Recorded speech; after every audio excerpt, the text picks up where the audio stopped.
Hello friend, নমস্কার সবাইকে। আজকে আমি আপনাদের সাথে শেয়ার করব সুন্দর একটি রান্নাবান্নার ভিডিও। সেই রান্নাটা আমি করিনি, আমার মা আর আমার হাজব্যান্ড করেছে।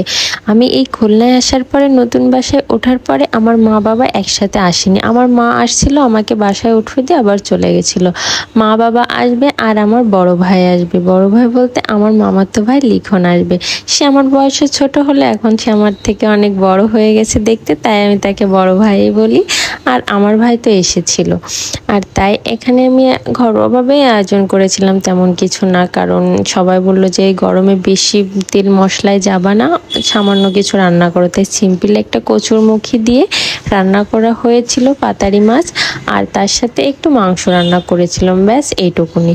আর বাড়িতে যখন কেউ আসে না, সত্যি অনেক ভালো লাগে। আমার বাসায়, এই বাসায় প্রথম আমার বড় ভাই, আমার বাবা এসেছিল, আমার অনেক বেশি ভালো লাগছিল। আর আমার বরের হাতের খাসির মাংস রান্না সবাই অনেক বেশি পছন্দ করে, মানে আমার ফ্যামিলির সবাই বলতে পারেন, আমার বাবার বাড়ি, শ্বশুর বাড়ি, মামার বাড়ি, এরা সবাই আমার বরের হাতের রান্না অনেক বেশি পছন্দ করে। তাই সবার রিকোয়েস্টে সেই রান্না করতে গেল। মূলত আমার মায়ের রান্না করছিল, কিন্তু আমার বাবা বলল যে না, আজকে জামাই রান্না করবে, মানে বাবু রান্না করবে, সবাই মিলে খেতে হবে।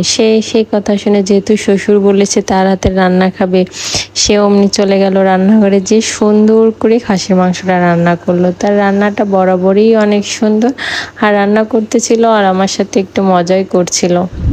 আর আমি বেচারা এরকমই, ছোটবেলা থেকেই আমার অভ্যাস, মাংস বাড়িতে রান্না হলে আমাকে কষানোটা খেতেই হবে। আমি মানে অধীর আগ্রহে বসে থাকি কখন কষানো হবে আর কখন আমাকে এক পিস দেবে।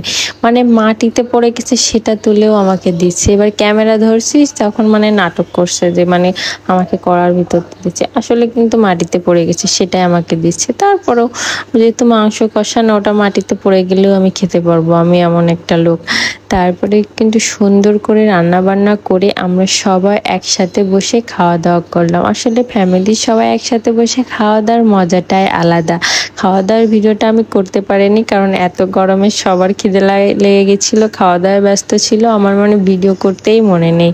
যাই হোক, আজকের এই রান্না বান্নাটা কেমন হয়েছে সবাই অবশ্যই জানাবেন। আর আমার বরের হাতের খাসির মাংস যে একবার খাবে না, মানে সে পাগল হয়ে যাবে এমন অবস্থা। আর তার রান্নার তো কোনো প্রশংসা করলে শেষই হবে না, অতুলনীয়। ধন্যবাদ সবাইকে ভিডিওটা দেখার জন্য।